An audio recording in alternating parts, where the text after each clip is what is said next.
Channel kitchen with Anaya Nishal. Viewers, आज मैं आप लोगों को बन बनाना सिखाऊंगी। बेकरी में बनने वाले डबल रोटी स्टाइल में ये बन जो होते हैं, ये घर में आप विदाउट ओवन बहुत आसानी से बना सकते हैं। इसके लिए सबसे पहले आपको एक डो तैयार करनी होगी, जो कि मैं पहले ही रेडी करके रख चुकी हूँ क्योंकि वीडियो बहुत लंबी हो जाती। सबसे पहले मैं आपको बता दूँ कि डो में क्या क्या इंग्रेडिएंट्स यूज़ हुए हैं। 2 कप मैदा ले लीजिए, उसे छान कर किसी एक बाउल में रख लीजिए। आप 1 कप दूध लें, उसमें से आधा दूध आप साइड पे निकाल लें। उस दूध में 1 चम्मच ईस्ट, 1 चुटकी बेकिंग पाउडर, बेकिंग सोडा नहीं लेना व्यूअर्स, आपने बेकिंग पाउडर लेना है, 1 चम्मच चीनी, 1 चुटकी नमक, और इसके बाद आप इसमें थोड़ा सा जो है कुकिंग ऑयल ऐड करें। आप कोशिश करें 2 चम्मच कुकिंग ऑयल इसमें ऐड करें।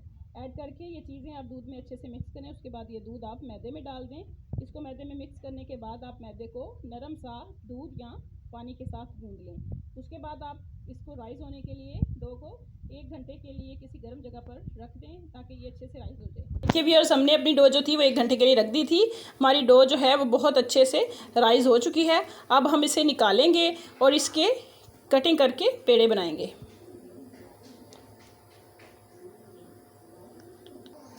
देखिए व्यूअर्स, डो को हमने बाहर निकाल लिया है। अब हम इसकी कटिंग करेंगे। जी व्यूअर्स, डो को हमने 4 हिस्सों में कट कर लिया है। अब हम जो है इसकी चार पेड़े बनाएंगे। जी व्यूअर्स, डो के हमने पेड़े तैयार कर लिए हैं। अब ये पेड़े जो हैं हमने एक मेटल की प्लेट पे रखे हैं। नीचे हमने थोड़ा सा इसमें ड्राई मैदा जो है वो डाल दिया था। अब हम इसके ऊपर ऑयल से ग्रीस करेंगे और 5 मिनट के लिए इसे वैसे ही ढककर रख देंगे। जी व्यूअर्स, पेड़ों को रखे हुए तकरीबन 5 मिनट हो चुके हैं।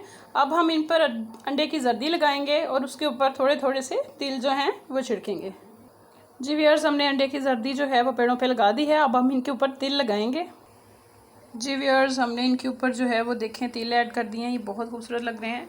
अब हम एक बड़े साइज़ का पतीला लेंगे, उसको चूल्हे के ऊपर मीडियम आंच पे रखेंगे और ये जो प्लेट है, ये प्लेट हम पतीले के अंदर स्टैंड में रखेंगे।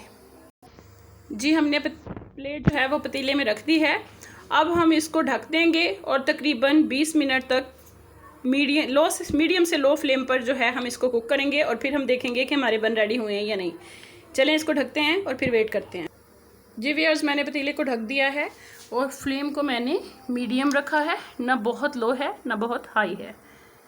अब हम तकरीबन 20 मिनट जो है वेट करेंगे। उसके बाद ढक्कन उठाकर देखेंगे कि हमारे बन रेडी हो गए हैं या नहीं। जी देखिए व्यूअर्स, बन हमारे बहुत अच्छे से कुक हो गए हैं। हम एक स्टिक की मदद से इसको चेक करेंगे। जी देखिए, हमारी स्टिक जो है वो बिल्कुल क्लियर आई है। इसका मतलब है कि ये कुक हो चुके हैं। अब इनको हम बाहर निकालेंगे। फ्लेम मैंने ऑफ कर दिया है। जी व्यूअर्स, देखिए अभी ये बहुत ज़्यादा गर्म है, मगर आप देख सकते हैं ये कितने सॉफ्ट और स्पॉन्जी बने हैं। बहुत ही ज़बरदस्त बन जो हैं हमारे वो रेडी हुए हैं, बिल्कुल बेकरी स्टाइल में।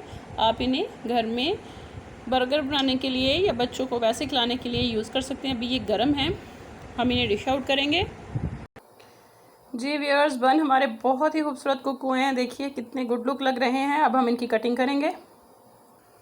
जी व्यूअर्स, आप देख सकते हैं कि ये अंदर से भी बहुत ही अच्छे से कुक हुए हैं और बहुत सॉफ्ट हैं।